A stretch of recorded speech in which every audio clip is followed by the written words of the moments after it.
Good morning, this is Dr. Turner for Fundamental Mathematics. Today we're going to be covering 5.4, which is looking at the order of operations. For the most part, you're going to end up with answers that are integers because that's the title of this section. However, the same process is going to apply if we were dealing with fractions, if we were dealing with decimals. You need to keep your positive and negatives in order. That's sort of the whole point of this unit. But then from there, you're following order of operations. So let's go ahead and get started. Most students have learned order of operations as Pemdas, which is P-E-M-D-A-S. And some remember that as please excuse my dear Aunt Sally. Parentheses, exponents, multiplication, division, and then you have addition and subtraction. Now, this really isn't taught still in schools because it's a little bit misleading. We call this the order of operations. We learn PEMDAS, but when you're doing PEMDAS, multiplication and division and addition and subtraction technically exist in the same step. So once I take care of parentheses and exponents, then I'm doing multiplication and division going from left to right. And then I'm doing addition and subtraction going from left to right. I don't do multiplication first and then division next. So a lot of schools now teach this as first, next, then, and last. And it kind of follows the same pattern. First, you do parentheses or brackets. And so a lot of the time, this is just called grouping. So that can include parentheses, that can include brackets. It's any type of group.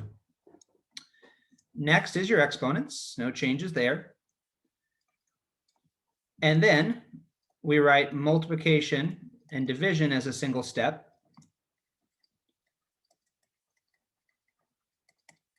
Again, this is going from left to right. And then last we have addition and subtraction.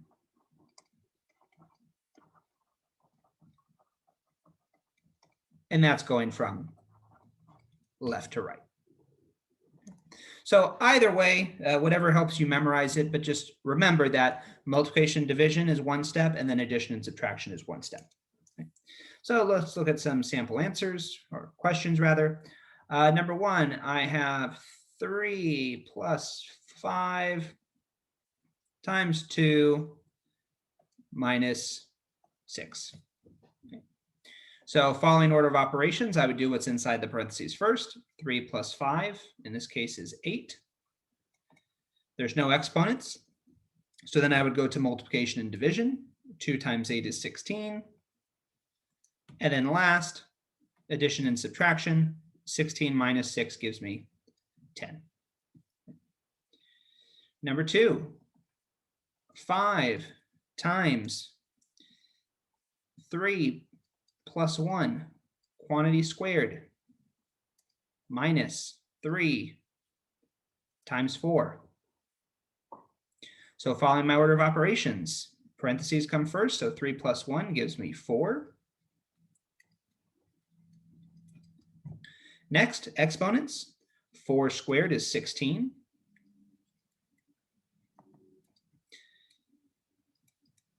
Multiplication and division comes next, so 5 times 16 and 3 times 4. And then last, addition and subtraction, 80 minus 12 is 68. So you're following these step by step. Now these can become a little more complicated when we add in positive and negative numbers. That would be sort of the new material that's being covered. So let's do negative 9 divided by negative 3 plus 6 minus 3 squared. So following the order of operations, I have parentheses first. There are none. Exponents would be next. So 3 squared is 9. Okay. Then I go to multiplication and division.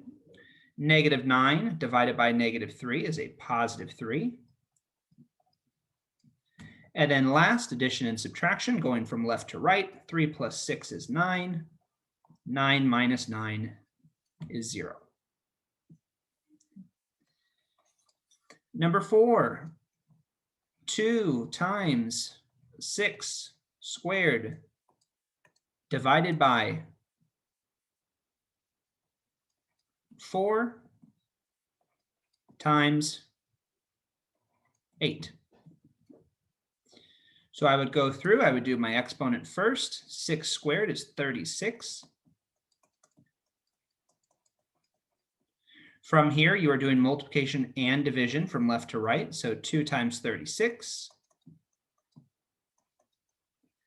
72 divided by 4.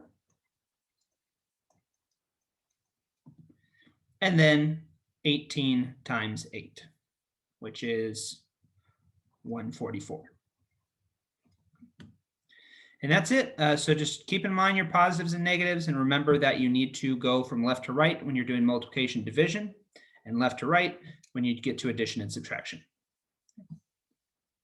That's it for today, guys. If you have any questions, please reach out to me. Otherwise, have a good day, and I will talk to you soon. Bye.